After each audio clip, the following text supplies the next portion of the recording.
Thank you so much for joining our session on a new optional protocol to CEDAW, a global solution to ending violence against women and girls today from across the world. The past 2 weeks have been exceptionally intensive at CSW. Aren't we all exhausted? But we are also enthused and charged up with conversations surrounding women's rights, struggles, and victories from across the world. I am Vayana Gupta. I'm a New York and India qualified attorney and a first-generation immigrant to the United States. I have experience working in diverse jurisdictions with individuals from various nationalities and cultures. My expertise lies in international humanitarian law, human rights law, and systemic reforms. My previous work in the US involved representing parents in child protective proceedings in the state of New York. And I also have substantial experience in legislative advocacy and public interest litigations in South Asia. I'll be moderating the event today, and I'll begin by introducing the panel. Our first guest, Meera Khanna, is a prominent activist for women's empowerment. She serves as the trustee and president of the Guild for Service India and holds leadership roles in organizations like the South Asian Network for Widows Empowerment and the Last Woman First. With more than 2 decades of experience advocating for widows' rights and addressing violence against women, Meera has contributed to expert committees, drafted international resolutions, and conducted surveys in partnership with governments and UN agencies. Meera is also a prolific author and a co-founder of the Every Woman Treaty, leading efforts to champion women's rights on global platforms. Welcome, Meera. Our next panelist, Zainab Ali Khan, is a co-founding member of the Every Woman Treaty. She brings over 20 years of experience in the corporate and development sectors. Her diverse career spans roles in organizations such as Pakistan Poverty Alleviation Fund, the Gender Equity Program, Women on Board Initiative, and AASA Consulting. With a bachelor's degree from the University of Maine, United States, and a master's in women and gender studies from the University of Toronto, Canada, Zainab is a passionate advocate for women's rights and ending violence against women, speaking on these issues locally and internationally. And our final panelist today, Cheryl. Since 1993, Cheryl has worked with partners around the world to promote women's human rights and achieve effective systemic and legal reforms to end violence against women and girls. She's the founder and executive director for Global Rights for Women, a Minneapolis-based organization working on systemic legal reforms in gender-based violence laws across the world. She has participated in the drafting of laws on violence against women and girls and trained stakeholders to enforce such laws in dozens of countries. She has worked closely with the United Nations to develop the model standards for violence against women laws, leading a global consultation on the enforcement of laws in Spain in 2015.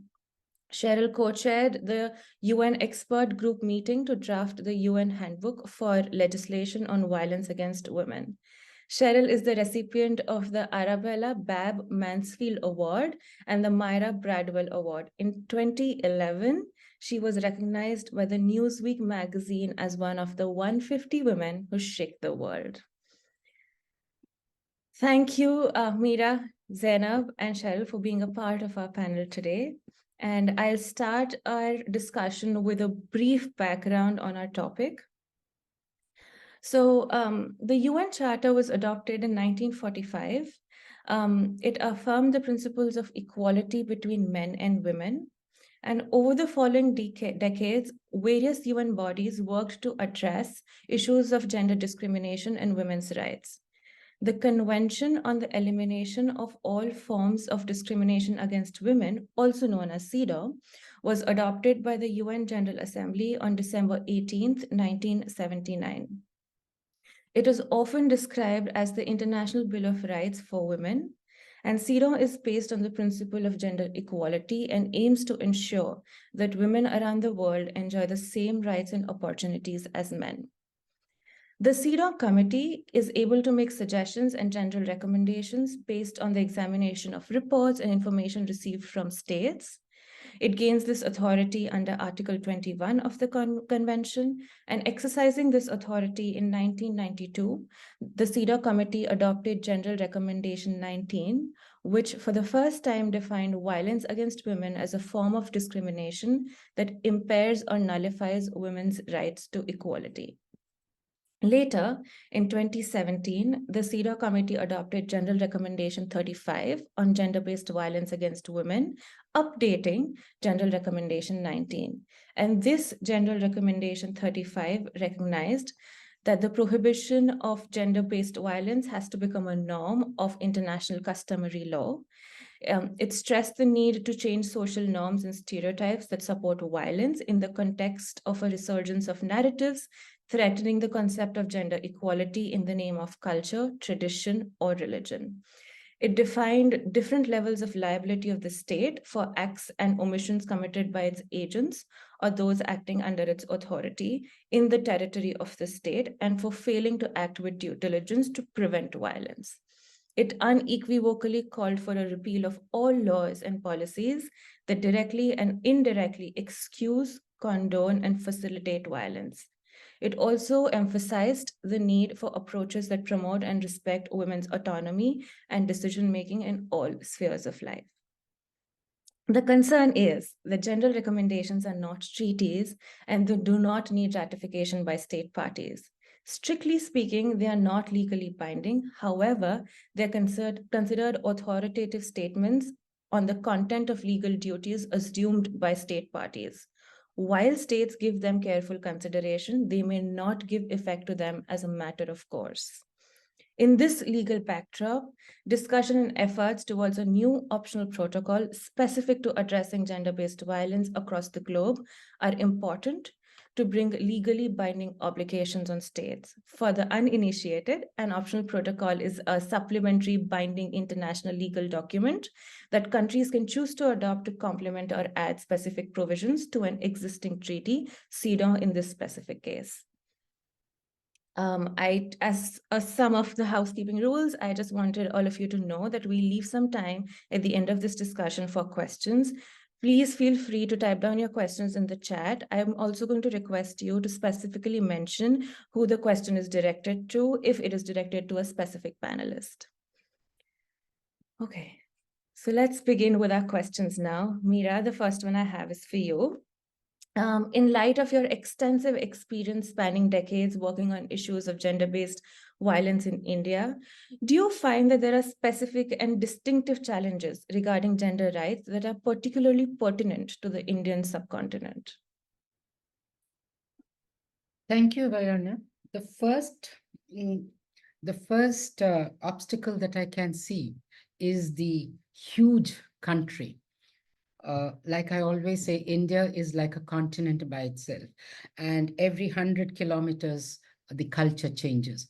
So there are specific manifestations of violence which are region specific or culture specific or religion specific. So it is difficult to create a law which incorporates all the different manifestations of violence to ensure a life of dignity for women.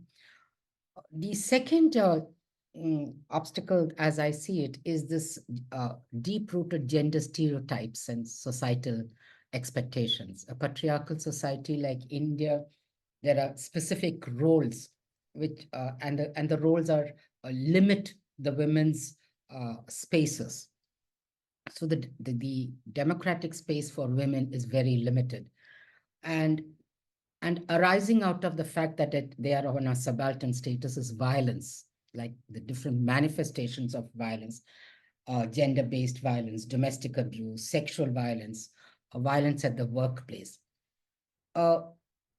We hope that the proposed optional protocol to the CEDAW will address this so that there is a 360-degree approach, a holistic approach to addressing the issue, and there is zero tolerance for violence against women. because it is a human right violation, which the world recognizes, but has so far not effectively addressed it. And arising out of the fact that they are subaltern status, of course, is the fact they have unequal access to health and education, which reinforces their subaltern status. It's a catch-22 situation. Because they are supplementary agents or they're considered inferior, their access to health and education, which would actually better their status, doesn't happen. So their subaltern status is reinforced. And arising out of this is economic inequality. As long as they are dependent, and the dependency ratio of women is much higher than the dependency ratio of the men. So when they are dependent, because they face disparities in wages and limited economic opportunities, because they don't have the necessary skills or education, so their financial independence is impeded. And so their contribution to society is also limited. And then hence they are devalued. So it is many layers which actually intercut and cross-cut into each other. Uh, the status of women in India mm, is a consequence of the patriarchal stereotypes. Having said that, because they are inferior, the patriarchal stereotype is perpetuated. So this uh, I see as some of the most, I think, problematic areas which we need to address. And we hope that holding nations accountable after they sign and ratify the proposed optional protocol will change that. Thank you. Absolutely. I think that it's so important for us to acknowledge and identify the differences and challenges faced by women in different parts of the world in their own cultural contexts. And thank you for telling us a little bit about how Indian women have struggles which are slightly different, maybe, from women in other parts of the world. Zainab, my next question is for you. What changes have you observed in the evolution of gender-based violence movement in Pakistan since its independence? And can you also talk about if you see that there are emerging challenges in the 21st century which are different from what existed then? Great. Thank you for that question, Vayuna. And before I begin, I just want to thank Global Rights for Women for having me today, and of course, Mira, to speak at this panel. We're really honored to be here. So in the case of Pakistan, it's quite unfortunate because the founder of our nation, Muhammad Ali Jinnah, was a feminist at heart. He relied on his sister, Fatma Jinnah, for most of his life for advice and support. And Mr. Jinnah, who was a very educated man, also often stressed the importance of women in his political speeches. However, the Pakistan that we live in today, I think if he were alive today, he would not recognize it. And I say that with a lot of heartache. We've had many champions of women's rights in Pakistan. We had Begum Liaquat Ali Khan, who started the All Pakistan Women's Association. We've had Asma Jahangir, who has, the late Asma Jahangir, I should say, she fought for women's rights for most of her life. And she was a lawyer by profession. And of course, arguably, we've also had a former Prime Minister Benazir Bhutto, who was assassinated, but under whose tenure the Beijing Declaration was signed. So there have been many champions of women's rights in Pakistan, but the 21st century has brought a lot of problems to our doorstep. And the space to speak about gender-based violence is slowly shrinking in Pakistan. We've ratified a host of treaties. We've ratified the Declaration of Human Rights, CEDAW, and of course the Beijing Declaration and Platform for Action.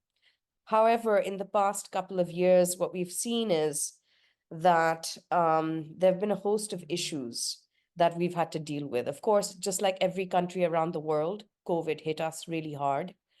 And, domestic violence cases in Pakistan skyrocketed. And in that situation, what we realized was something that we already knew, but when we were hit by the pandemic, of course, it became more obvious. The fact that we don't have adequate shelters for women in our country, right? And so women and girls were locked in their homes with their abusers 24/7, right? Which increased, of course, cases of sexual and domestic violence. Then last year, I don't know if any of you followed the news, but we had very bad floods in Pakistan. In fact, 33 million people in my country were displaced. 8 million of these people were women of reproductive age, right? And this created a lot of period poverty in Pakistan, right? There's a woman in Balochistan, which is one of the provinces of my country, who recalled how she used tree leaves as sanitary pads, right? The situation was that dire. And of course, everybody here today knows that period poverty is very much, another way of violence against women and girls. It's another form of violence against women and girls. Of course, in the last couple of years, we've also unfortunately seen a rise in gender-based violence. There have been gruesome cases of violence. The Noor Muqaddam case, where a girl was held hostage for days, repeatedly raped, and then beheaded by her friend in July 2021, didn't just make national news, it made international news, simply because the case was so gruesome. Then the next year, we had the case of Sarah Inam, who was beaten to death by dumbbells. She was murdered by her husband in that manner. And I just want to highlight that these are just some of the cases of violence against women and girls in my country. Most of the cases go unreported. These cases reached national and international news because these women belonged to very elite families. They either came from elite families or were married into elite families, right? So in summary, I would say that the lack of political will, a failing education system that fails to keep girls in school, a failing justice system that is corrupt and sluggish, and a lack of gender sensitivity are all reasons why violence against women and girls goes on unchecked in Pakistan and has now reached unprecedented levels. Don't we have a long way to go before we can talk about a gender equal world or a world free from gender-based violence? And I also had this personal pointer. I read Benazir Bhutto's autobiography sometime back. It is my absolute favorite, and it is so powerful. If I could distribute it, I would. I'm glad to hear that. I was a huge fan as well. Cheryl, my next question is for you. So, drawing from your extensive experience as a women's rights activist, attorney, and a founder of an organization focused on systemic changes and addressing gender-based violence internationally, how have you seen CEDAW influence the global discourse on women's rights? Thank you so much, Vayuna, and thank you so much to our panelists, Zainab and Mira, for being with us today. We're honored to have you here. You have done so much work on this proposed optional protocol, and we are so grateful to you. Regarding your question, Vayuna, I don't think I'll ever forget when I first started in this work 32 years ago. And yes, it's true. Read for the first time the entire treaty the CEDAW convention. And I kept, as a young lawyer, kept looking for the word violence, violence against women, because in my world here in Minnesota, that was quite a focus of what we all call in this sphere the women's human rights movement. We started the work on violence against women here in Minnesota in the 1970s, the legal and systemic reform. So as I moved into just the world of human rights globally and women's human rights globally, of course, reading CEDAW, I was really just astounded that it didn't include the word violence. Of course, I began to understand gradually throughout the years that so much violence, of course, is against women. Men's violence against women is committed in the private sphere. Domestic violence, as we know, and sexual violence that occurs in the private sphere and domestic violence so often are the most common forms of violence against women. And they really weren't conceived of as human rights. You know, human right to be free from violence wasn't part of the dialogue in those early years. That has so dramatically changed. I would say that I'm grateful that CEDAW has the general recommendations now that you mentioned, General Recommendation 19, and then in 2017, a much more detailed General Recommendation 35 that outlines states' obligations. Those who've ratified CEDAW, states' obligations are outlined there very clearly about how governments and communities should be more effective in intervening with law, policy, and practice on violence against women. So, you know, that evolution happened, and it was very, very important. I think advocates around the world, after finally the United Nations said in 1993, I think was the first, at least, declaration on the elimination of violence against women, identifying women's rights as human rights and violence against women as a human rights violation, and in particular, domestic violence, private violence. So I was very grateful to see that. And, you know, that mobilized women around and men around the world, I think, to come together and really transform the human rights, certainly the dialogue, and to the extent we could be doing as quickly as we could, the actual law and policy language to really carefully address violence against women. But as you have said, Vayuna, that it's still, there is no global binding framework to address violence against women, which you know, wouldn't it have been wonderful if we had been at a place in 1979 to include that in the Convention on the Elimination of All Forms of Discrimination against Women, but we weren't. So we have needed this for so long. I appreciate so much what the committee that monitors CEDAW has done to address that by, you know, really their interpretation of discrimination, including violence against women. But it's just, as we have seen, it's just not enough. Accountability, I would say, accountability for violence, both at the individual level for the perpetrator and the government level for the effective systemic interventions, is the most serious gap we face globally in effectively addressing violence, men's violence against women and girls.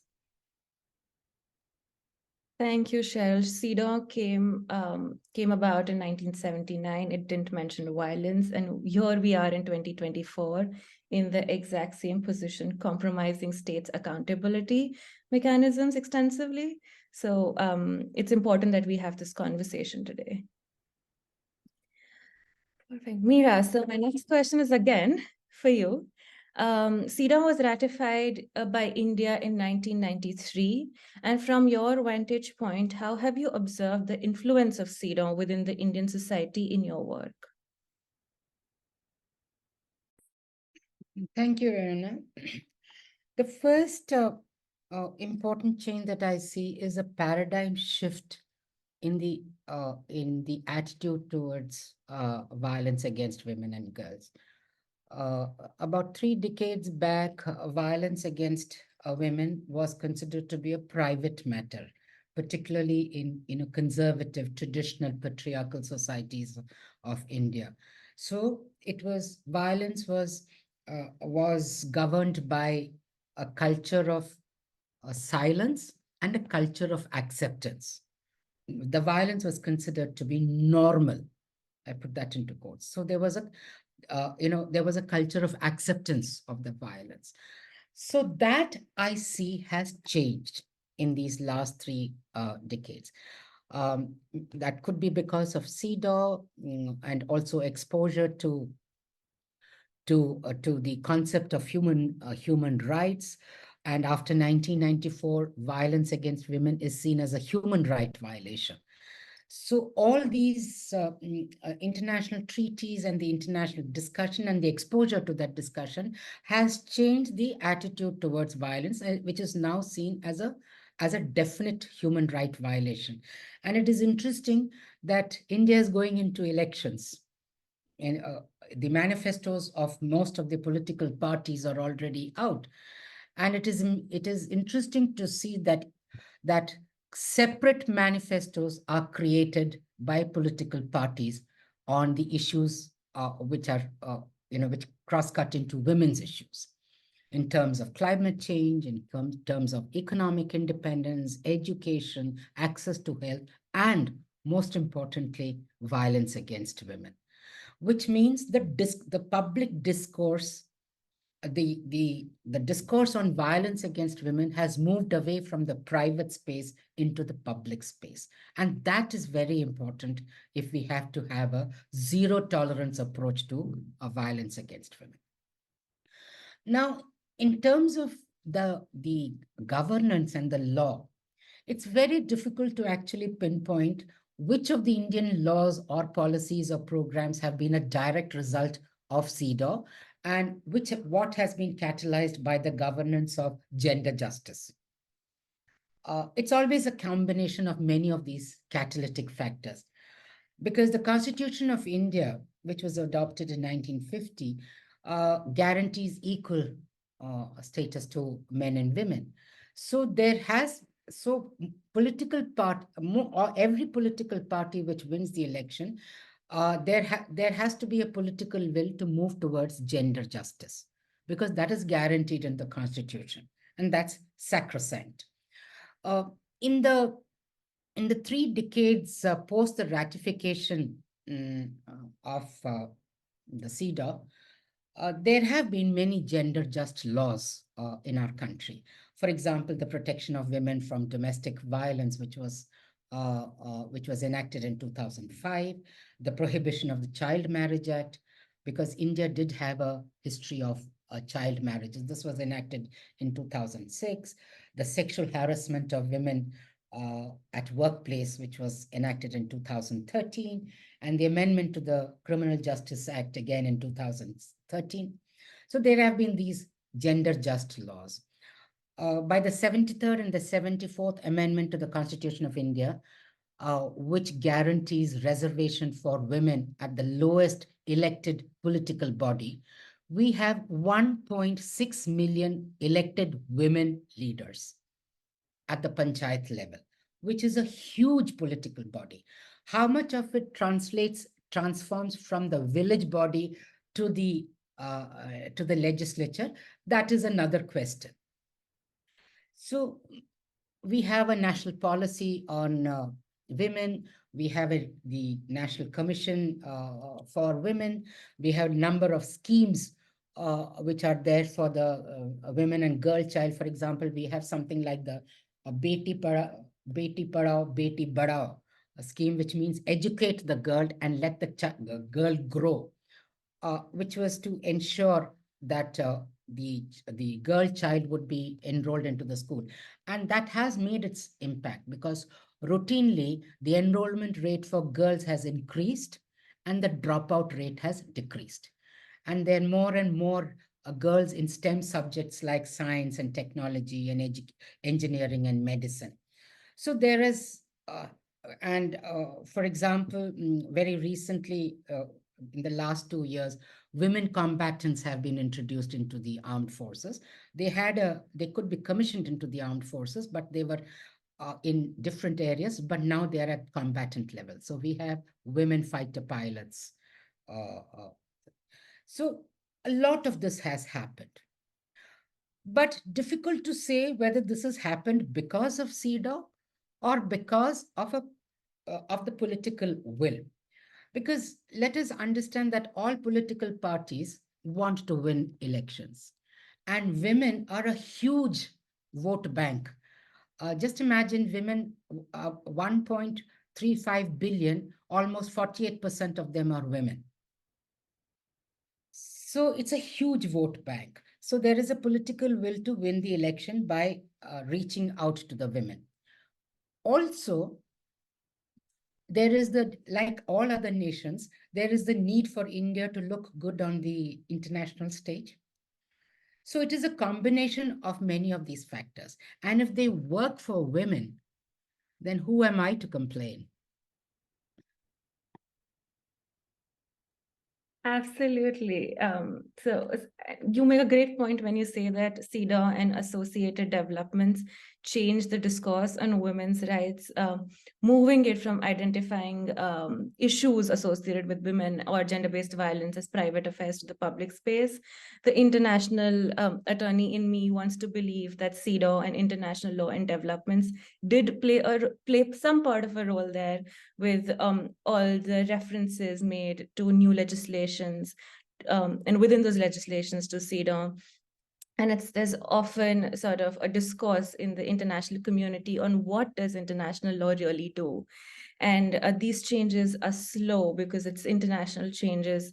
But I do believe that all of these conventions, treaties, state obligations do translate in one way or the other at the domestic level. So thank you for pointing that out for all of us, Meera. My next question is for you, Cheryl, actually. So given the existence of various regional treaties like the Istanbul Convention, which you've seen very closely, the Belam Dopara, the Maputo Protocol, what prompts the necessity for a new optional protocol to CEDAW that specifically focuses on gender-based violence? Because there can be an argument made that there are enough regional treaties governing people in different parts of the world. Why fight for a new optional protocol? Yeah, thank you for that really important question, Vayuna. I appreciate it. First of all, let me just say that there is one region of the world represented here that does not have a regional treaty on violence against women, and that's Asia. So thinking about the population of Asia and the number of women in Asia, to leave that number of women out of a regional, a higher level accountability mechanism rather than just the government mechanisms is really preposterous, I would say. Let's just think about the population there, 5 billion people live in Asia. And if you think about half of that being women, that's the single biggest percentage of women in the world that are left out of that higher level of accountability that regional and global legal frameworks provide. Again, I just feel like that's outrageous, and that needs to be changed. I also want to direct our audience attention to 2 papers that were written by Global Rights for Women, one called Time for Change and one called Time for Action. If people are interested in really understanding the gaps that exist in global and regional law on violence against women, that was the intent of these papers. And you can see them on our website. Perhaps somebody, maybe Sophie is there and she can put the links to those papers in the chat here. So we really wanted to make the case in response to your question. You know, what's the point of a new legal framework? And we outline the gaps there. And then our second paper, Time for Action, is more focused on, you know, how to do it, content of what's needed, and really looking at more of an activist angle, in addition to building on the need and the gaps outlined in our paper Time for Change. So that would be, to read those papers would be a more thorough answer to your question, Vayuna. But again, I just want to say, you know, in to elaborate on, I think, something that was Mira that said, you know, ultimately, every law and policy will depend on the will of those who are charged with enforcement of it, and whether they will do it robustly, effectively, with the ultimate goals of, you know, victim safety and offender accountability forefront in their actions. We don't claim that by just adopting a new global framework, you know, the world will change for women and girls, ending men's violence against them. There has to be not only the political will at the high level to make sure that effective, strong language is included in either new or amended national law and policy, but also the enforcement. We see all the time where there are strong laws and good language and just very well-intended drafting of law and policy. And unless the transformation occurs in those that are charged with enforcing those laws to really embrace women's human right to be free from violence, those laws won't be effective. We know that. We know that. So I do think, however, you know, saying that, I do think with every new effectively drafted legal framework, whether it's at the national, local, regional, global level, the awareness raises, the accountability mechanisms are there for people to use, and we push this movement forward to end violence against women and girls. Absolutely, Cheryl. Thank you for that. And thank you for mentioning that there's a large part of the world, the Asian continent, that is not covered by a treaty or a convention, and that houses around 75% of the population. I also had an additional point, which is that global accountability is just so important. We have seen that with CEDAW country reports. We have seen that with the Universal Periodic Review, that there is a certain sense of obligation that comes to nation states when there is global evaluation of country profiles. And that in itself plays a unique and very important role in furthering social justice causes, and will also play an important role with gender-based violence. May I just add, Vayuna, too? I have absolutely. seen in my work over and over and over again where countries have failed in either the language of their laws specifically addressing domestic violence and sexual assault is where global rights for women primarily focus. But I've also seen, you know, the gaps in enforcement, and activists and survivors use, where they're available, the Istanbul Convention. Women and activists use those to point out their government failures. And, you know, of course, it's not always true. Again, so much depends on the will of the powerful. We've got to say that. But so often there are sanctions and directives issued by the regional and international bodies that tell governments to step it up and do better in filling the gaps and doing better in enforcement.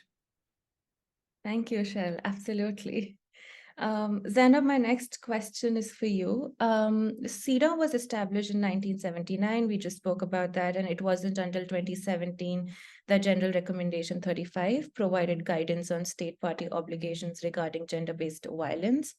From your perspective, how would a new optional protocol take further steps to address the pressing need for holding countries accountable to gender-based violence? Great, thank you. Thank you for that question, Vayuna. And so before I get started on the interventions that we have included, that we will make sure are included in the optional protocol to CEDAW on violence against women and girls, I just want to say that, you know, Every Woman Treaty is a global coalition of over 3,800 women's rights activists from 147 countries. And it gives me, as a co-founder of this organization who's been here for 10 years now, it gives me a lot of pride to say that all the research that we have conducted on violence against women and girls in the last couple of years was conducted with experts. These are people, these are activists who have been working on the ground and are aware of ground realities, and they have played a pivotal role in the research that we've done on violence against women and girls on a global scale. And the reason why I bring this up right now is because the research that we conducted on the interventions that have shown to lower the rates of violence against women and girls around the world were actually suggested by the very experts we were working with, right? And so when we asked them that if we do get a new optional protocol to CEDAW on violence against women and girls, what are the interventions we should include here, right? And this is what they said. They said legal reform, which entails every country that is a signatory and a country that has ratified this new optional protocol to CEDAW has to take it upon themselves to clean up their justice system. They have to repeal anti-women legislation. And not only that, they have to introduce pro-women legislation. They have to introduce women-friendly laws, right? So that's the first intervention, legal reform. The second intervention is training and accountability, right? And this entails the training and accountability of police officers, lawyers, doctors, nurses, judges, even frontline workers. Anybody who has to come into contact with a survivor of violence must be gender sensitized and must have knowledge of how to, be with a survivor, right? The third intervention is survivor support systems. And this is, of course, all the interventions are crucial, but this one has really come to the forefront since the COVID pandemic, right? Because not just in the global south have we realized that there is a dearth of shelters in countries. Women have nowhere to go when there is trouble at home. We've also realized that this is a huge issue in the global north, right? So survivor support systems are absolutely essential. And what we're talking about here is making healthcare accessible to a survivor. Legal advice should be accessible. Helplines must be accessible. Shelters must be accessible. It must be like a one-stop shop where a survivor can go and access all these services. Because, of course, in daily life, these services are absolutely pivotal, but they become even more integral when you have suffered violence. And I say that as a survivor of violence, right? These services are absolutely essential. The fourth intervention is violence prevention education. And this deals with mindset change, right? What this intervention stresses is that we have to start with the youth. We have to start very young with our children when it comes to violence against women and girls and raising awareness about it. So the messaging, of course, is very different for boys and girls. For boys, the messaging is that violence against women is not the norm, regardless of what they have seen at home, in the school, or in the street, right? And that it has legal consequences. And for girls, the messaging is that, well, there is help out there. And no, it is not their fate in life to quietly suffer, right? They didn't come into this world to be violated, right? And that they should come forward and they should seek help if they are suffering from violence, right? So these are the 4 interventions: legal reform, training and accountability, survivor support systems, and of course, violence prevention education. But what is the aim of these interventions, right? How do we make them work for us? What we're asking for is a clear metrics-based scorecard, which will measure each and every country that's a signatory of this new optional protocol to CEDAW. We don't want any more gray areas. We want everything to be in black and white. We want numbers. We want data that we can look back on. It has to be very clear. If you have signed and ratified the new optional protocol to CEDAW, we want to see legal reform in your country. We want to see more shelters opening up in your country. We want violence prevention education, yes, to become a part of your curriculum in your government schools and your public schools and your private schools, right? And that's just the way it has to be. Because of course we have so many treaties out there, right, that deal with violence against women in one way or another. We've never had a global treaty that has dealt with all forms of violence against women and girls. And one of the shortcomings of the treaties in the past has been that there haven't been enough checks and balances with nations. There haven't been any consequences for signing and ratifying a treaty, but not really abiding by it, right?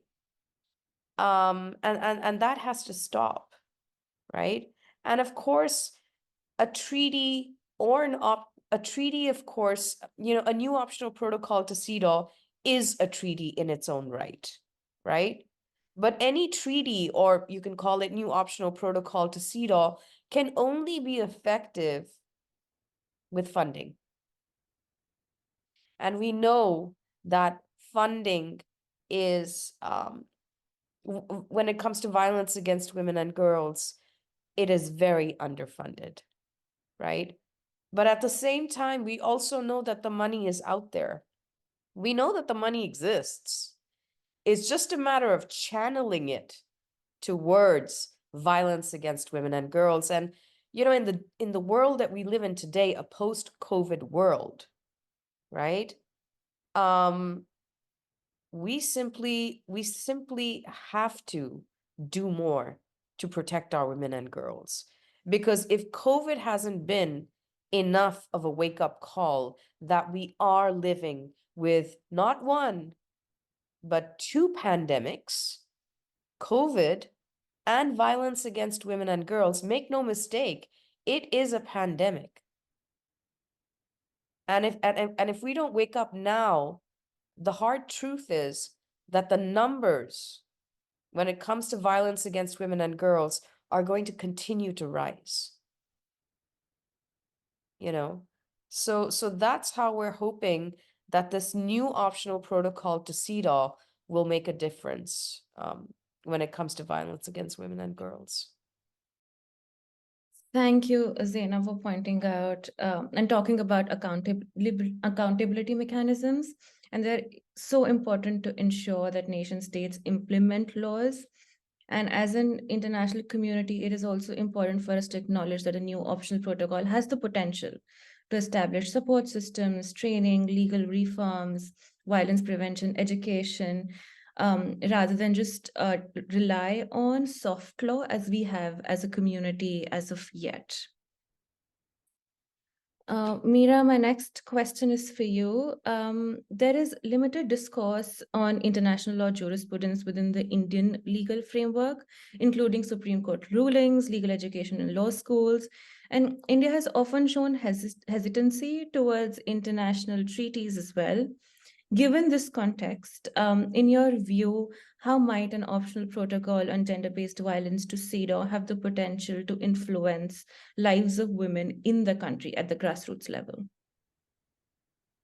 Thank you, Verna. This is an interesting question because there is always this issue about India's attitude towards international treaties and conventions.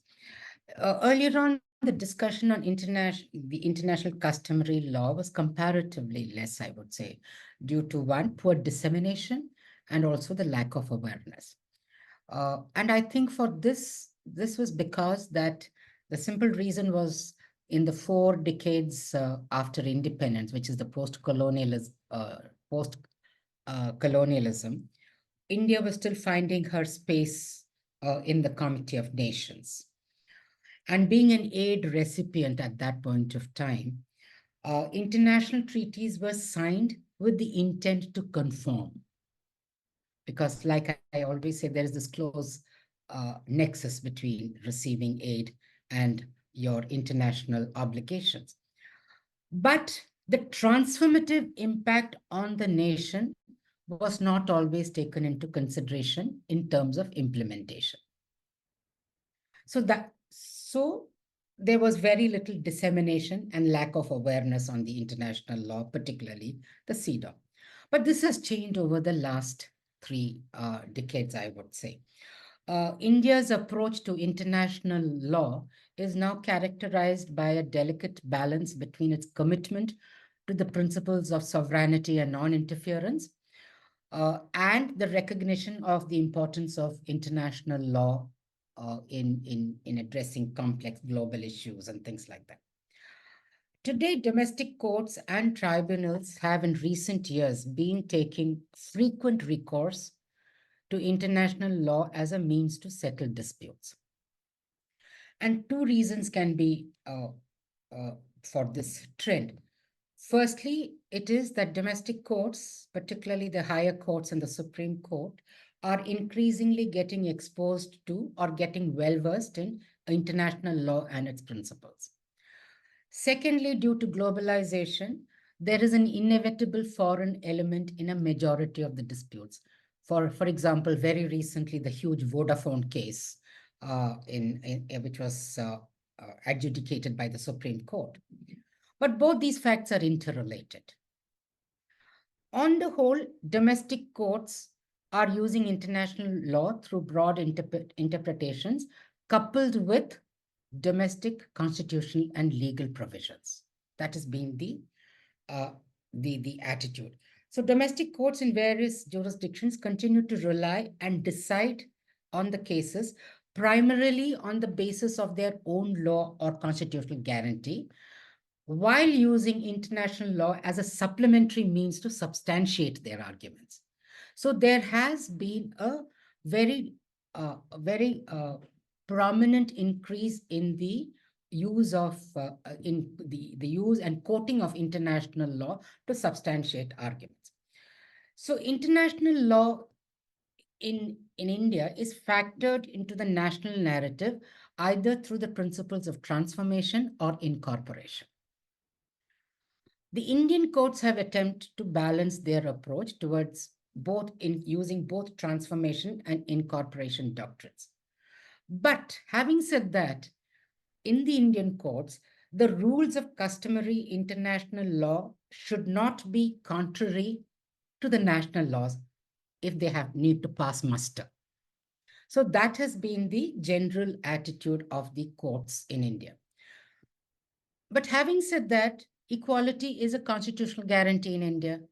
So the constitutional guarantee, when it comes in tandem with the international uh, treaties, for example, CEDAW or this proposed optional protocol, which is committed to enabling women to live a life of dignity, which is free from violence.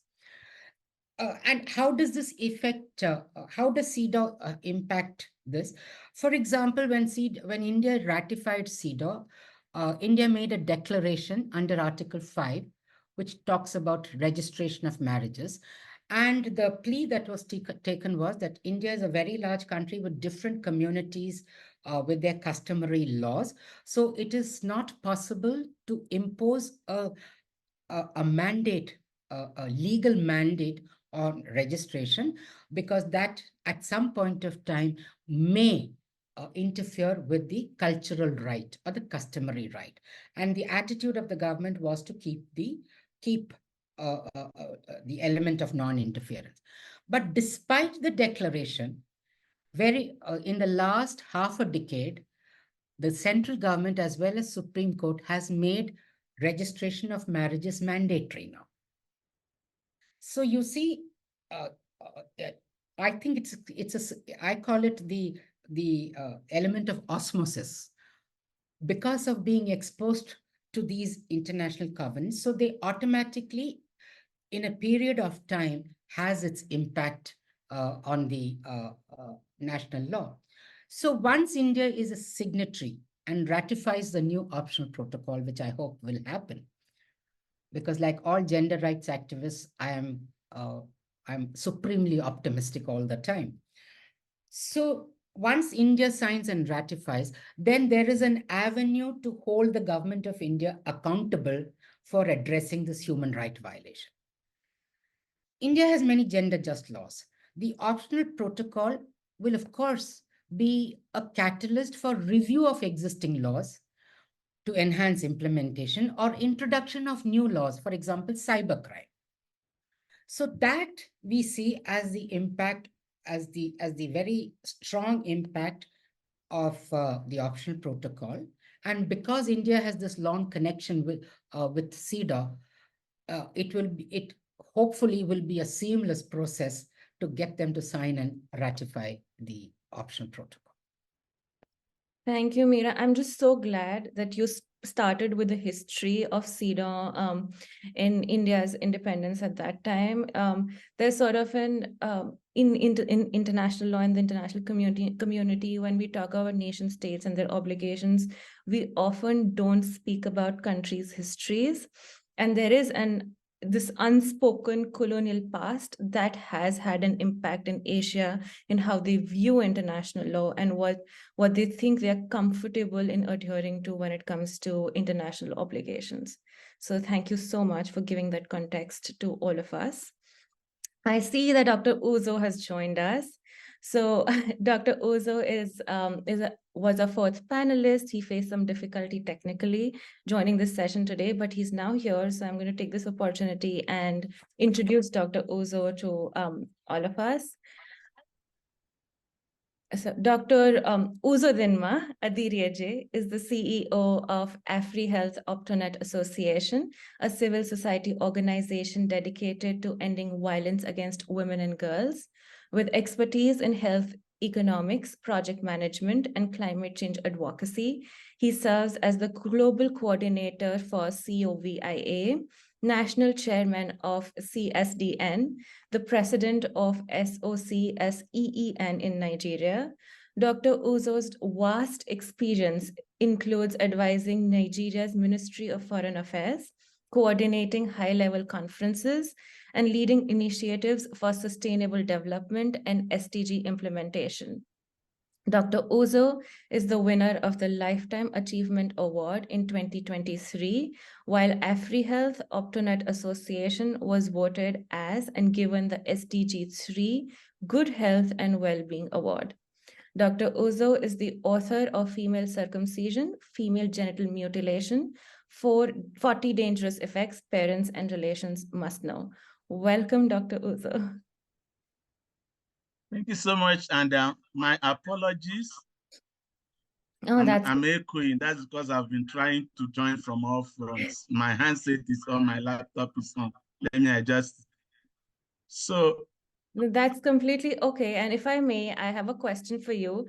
And I have, in fact, two questions for you, which I'm just going to ask together, and then you can reply together. So my first question was, Dr. Uzo, in your work with the AfriHealth Optonet Association, could you elaborate on the effects of health inequity on women in Africa? And my second question to you was, we are aware of your involvement in supporting the creation of a new optional protocol to CEDAW with a specific focus on gender-based violence. How do you envision this optional protocol could potentially affect the lives of women at the grassroots level in Africa? Thank you. thank you so much. Sorry. Thank you so much, Vibe. I once more I apologize for coming in late. The internet has messed me up. I don't know who to report the internet to now. And thank you also for all the points. Zainab has said so much. Mira spoke. I listened to all that. But let's come to the issue of health inequity in Africa. It will affect women in three ways. Number one, access. Number two, affordability. And number three, cultural practices. In terms of access, it means that women are not able to access healthcare in Africa as and when due, as and when needed, as and when desired, as and when prescribed. This mainly relates to resources and some form of culture that would mean that a woman may not on her own seek healthcare without the presence of a man. In fact, there are in some places in Africa where if a woman goes to a clinic or healthcare and there is no other woman to attend to her, no female doctor to attend to her, then she won't get health service. Even if there are 3,000 men, doctors idle, she won't get any health service.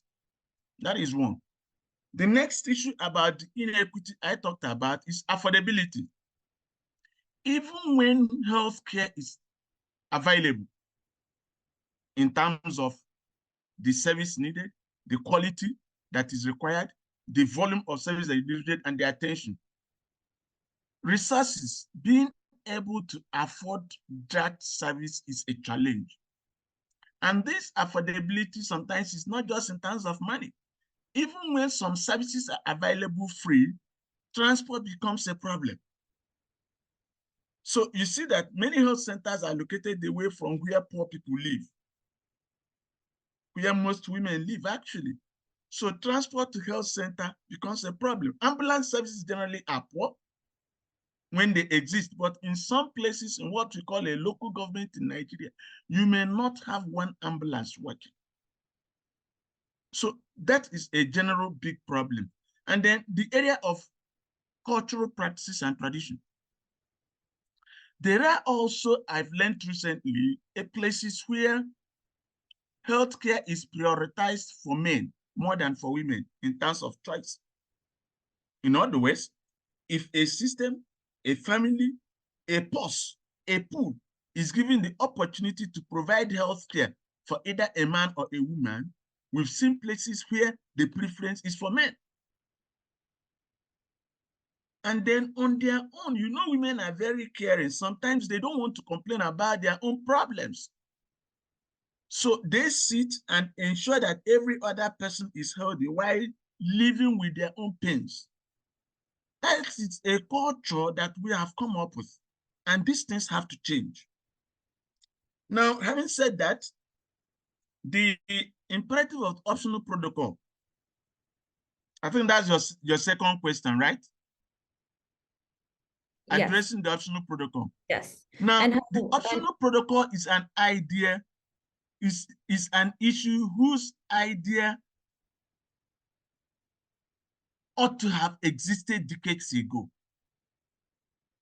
If you check around, nobody, how many people in history have been imprisoned or sentenced by a court for contravening any CEDAW law?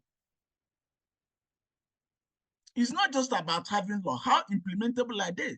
But the prevalence of violence against women and girls has consistently increased all these years. How many people in the history of CEDAW have been sent to prison or reprimanded or imprisoned for exerting violence against women?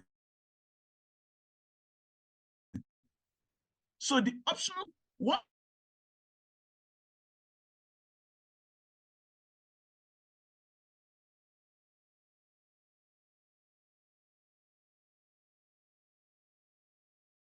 part of the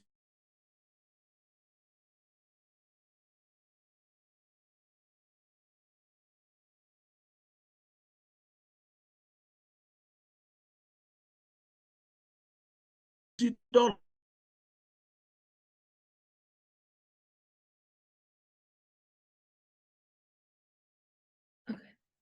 Dr. Uzo, I think you're breaking. Your internet connection is probably acting up. Thank you. Dr. Uzo?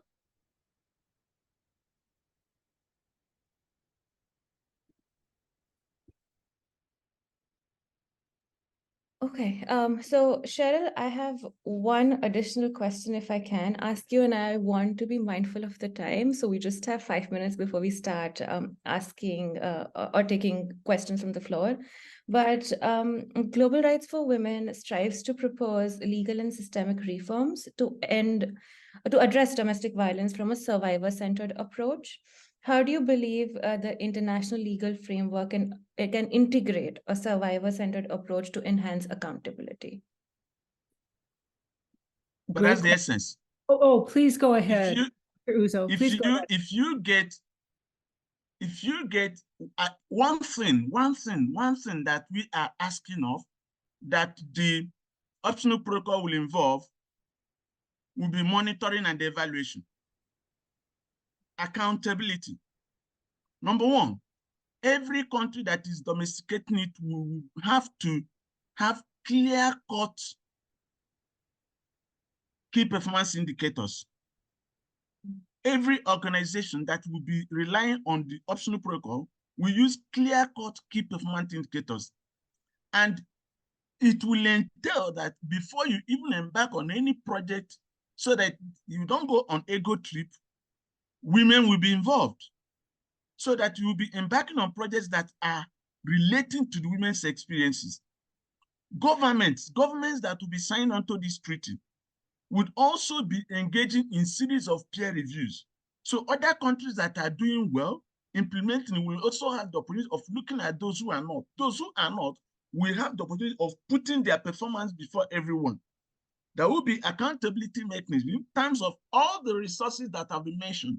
Issues of legal reforms, trainings, services, violence prevention, education, money being put down, and all the other issues about data and monitoring will be subjected to public opinion, public access, public evaluation, public review, and they will be in the domain. And we as civil society would have the very important obligation of ensuring that what is said in optional protocol is what states and partners will be doing. With that, and series of education, legal reforms, and so on, this will be achieved. Accountability will be ensured, because without it, the protocol wouldn't really work well. Yeah, Thank you. Thank you, Dr. Uzo, for bringing up the issue of accountability. It's just so important that because it's only when there is accountability do we see changes at the grassroots level, and those are the changes would directly affect survivors. So thank you so much for just telling us that this is so important. Cheryl, just going back to our question, how do you believe the international legal framework can integrate a survivor-centered approach to enhance accountability? And I'm going to ask you to be very quick with your reply. I'm Okay, sorry. I'll be very quick, and I actually think it's a very direct answer. The international framework can replicate what we've seen in regional frameworks and in national laws and require that in the implementation of the law, convention, whatever, that there is a coordinated community response, a coordinated stakeholder response. And this is what we know from our experience all over the world, that this is a critical mechanism to intentionally place survivors' voices at the lead and have the system stakeholders be listening to survivors. It's a forum for that. It's not only a high-level policy directive, but it provides a good coordinated community response provides a practical mechanism where survivors' voices can be at the table guiding legal and systemic interventions. Thank you, Cheryl. Thank you so much. I truly believe that a coordinated response and linkages between different stakeholders is just so important. When we serve a survivor and take care of their needs holistically, it is when we empower them also to continue on with their lives. Okay, so now we're going to move on to Sorry, questions. can I add a little thing? You see, Yeah. one of the issues we need to do about this is, one, it has to be that if you are appearing before any global meeting to speak as a government on this matter and what you've done, we want to have evidence-based reports. Evidence-based reports of the interventions the states and countries have done in order to do this. And then we also need to, I'll give you an example. In terms of political leverage, let me give Nigeria as an example. Prior to the time we are talking about the Every Woman Treaty, and then subsequent to the last elections we had, we now have fewer women in the National Assembly than we had before. So it doesn't really appear as if this is equality, and I've said this everywhere. We should be talking about equitable access to power for men and women, not equality. Every constitution seeks to preach equality, but when it is implemented, you see inequity everywhere. So if you come to a country where you have more than 300 people in parliament, and the population of men and women is about 50-50, and then you go in the parliament and you are seeing less than 5% of the members are those women, there is a fundamental problem. And it cannot be solved the usual way. It has to be solved in an extraordinary way using the optional protocol. Thank you. Thank you so much, Dr. Uzo. So I have a couple of questions from our audience today. And the first question that I have, and I'm going to direct this to both Meera and Zainab, and I think this is a very practical question. So the person asks that considering the lack of adequate implementation of CEDAW by states, how do we guarantee a state will want to ratify the optional protocol? And B, if they do, that they will adequately implement it. So if I may start with Zainab, and Zainab, you can pick one of the parts, and then we can move on to Meera to answer the next part. Right, sure. Thank you. Thank you, Vayuna. And thank you, whoever posted that question. So the truth of it is, and it's a hard truth, that we already know that there are countries around the world, certain countries, that will never sign the new optional protocol to CEDAW. They will not sign it, they will not ratify it, right? We are prepared for that. We are prepared for that. And but here's the deal. In the climate that we live in now, where violence against women and girls is absolutely rampant, we had two choices. Either to not work on anything and let things continue the way they have, And we all have seen how that's worked, especially during the COVID pandemic. Or we had the choice of working on a new optional protocol to CEDAW and thereby make this world a little safer for women and girls everywhere. Having said that, of course, there are nations, my country may never sign and ratify the new optional protocol to CEDAW. Afghanistan will never. Russia will never, right? Saudi Arabia, another country, probably never. But does that mean just because of these countries, we should not take any measures to secure women and girls around the world? No, it does not. It does not, you know? And that's basically my response. I mean, we've always said at Every Woman Treaty, we're not looking for perfection. What we are looking for is to make the world safer sooner for women and girls around the world as soon as we can.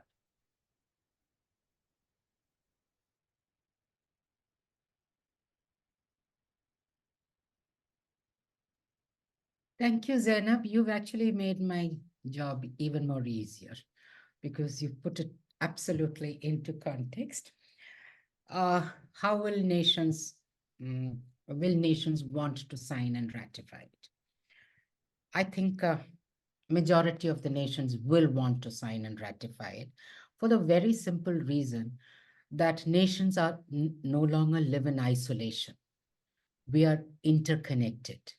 So there is a need to be part of the global community if you want to maintain the safety, the sovereignty, the territorial integrity, the human civilization. For example, if there is, due to climate change, if there is flooding in Bangladesh, in the rivers of the Ganges and the Padma, and because of the flooding, there are large number of refugees who come into India, it becomes India's problem, even though the flooding has happened in Bangladesh. And along with it comes problems of access to the amenities, access to health. So nations are interconnected. And I think most civilized nations of the world understand that they have to be part of the global community for the very for survival. So that I think will be part of the catalyst which will make nations sign and ratify it. And then let us remember, CEDAW is one of the most signed and ratified international treaties. So there is a foundation which has already been laid. This optional protocol has the advantage of building on that very strong foundation. And CEDAW has been accepted as the Bill of Rights for Women across the world. So what are we doing? We are enhancing that Bill of Rights. We are extending the spectrum. We are extending the scope. We are strengthening the implementation. So to some extent, CEDAW has already done our work.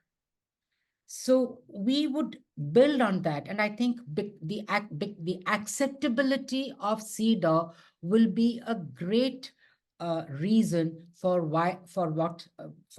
nations to sign and ratify the new optional protocol. That is one part of the question. And how will states implement it? One of the pillars of this proposed option protocol is the monitoring. Because let us understand that any international treaty is as good or as bad as its monitoring system. Perhaps if CEDAW has not reached where it should have, is probably due to a rather lackluster monitoring system. A narrative monitoring system gives plenty of scope for confusion, and most reports given by nations become de jure rather than de facto. So a very strong metrics target-based monitoring system will, I think, enhance the implementation and strengthen the implementation of this new optional protocol. For example, if you have in one particular year, you have only so many conviction under the rape law. By a normal progression, that conviction rate should increase. But if it keeps decreasing or the reportage of rape decreases, clearly there is a gap in the enforcement mechanism or the investigative mechanism. Or, for example, shelter homes. If India has 677 districts and we need a shelter home for women in each of the districts, every year the number of shelter homes should increase. So that is how you hold the country responsible. And if the country knows that on the international stage, they have to give these figures, there is no way you can fudge figures. You can fudge narration. You can't fudge figures because that is there for everyone to see. If rape kits are being a standardized rape kit to give this medical legal examination is there, how many kits have been distributed and how effective is the implementation. So I think that the monitoring system, and we at Every Woman Treaty, we are pushing for this very, very strong target-based reporting mechanism. I think that will be the reason why nations will want to implement it, if not the full way, but at least certainly halfway.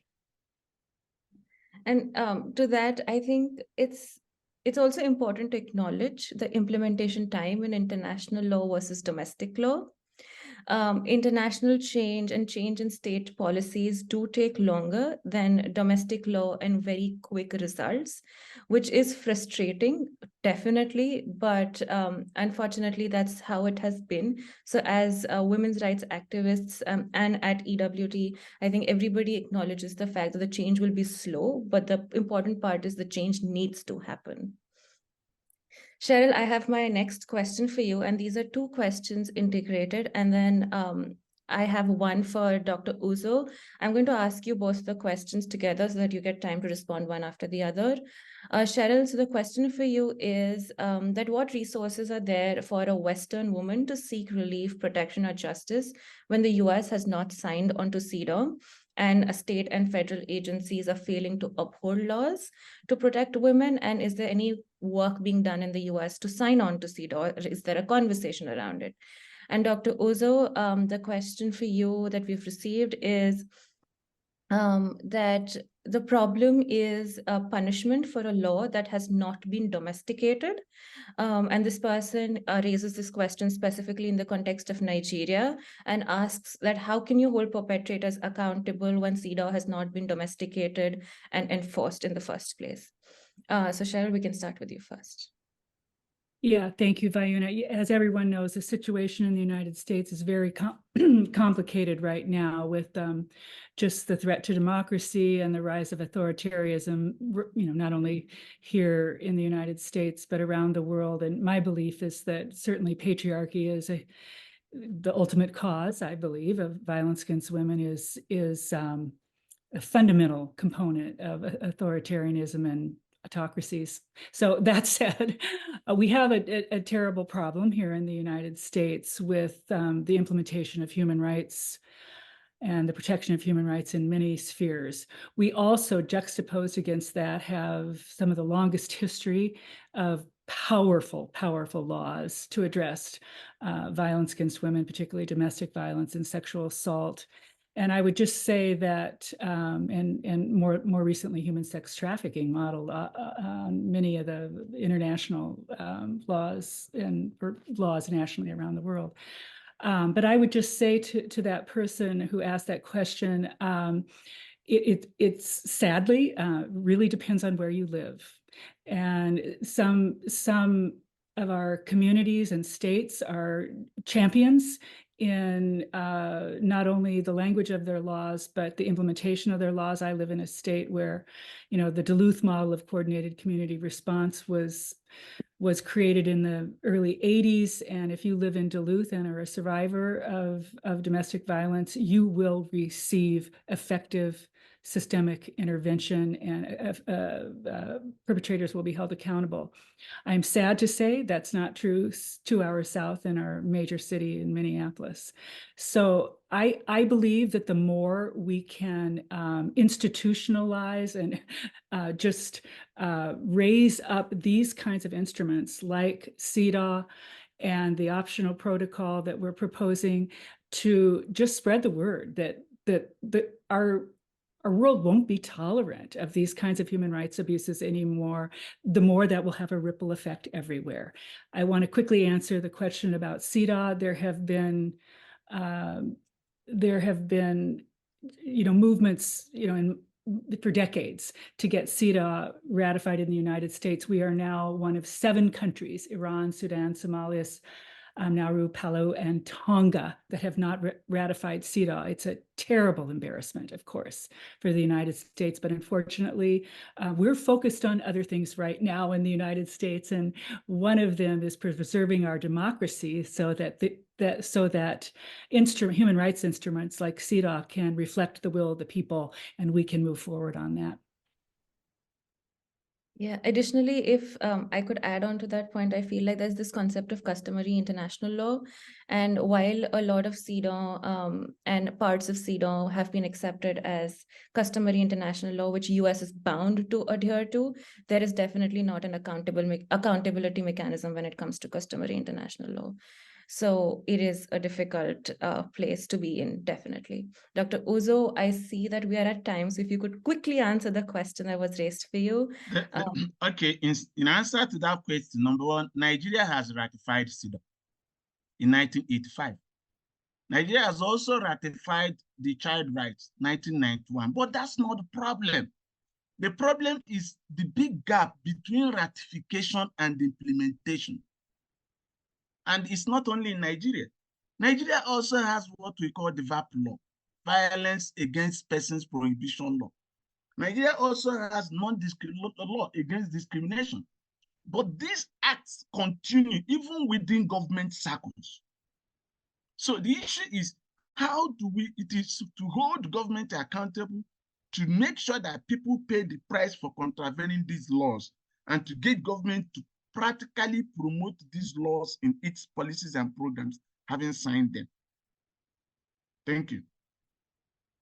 Thank you so much, Dr. Uzo. And I'd like to thank all of our panelists for such an enlightening and engaging discussion today. As we close, let's carry forward the insights we have gained today and continue to work for a more gender equal world. And I think we should remember that change starts with each one of us together, and we can all make a difference. Thank you so much. May I just say something before we finish? Absolutely. I had put my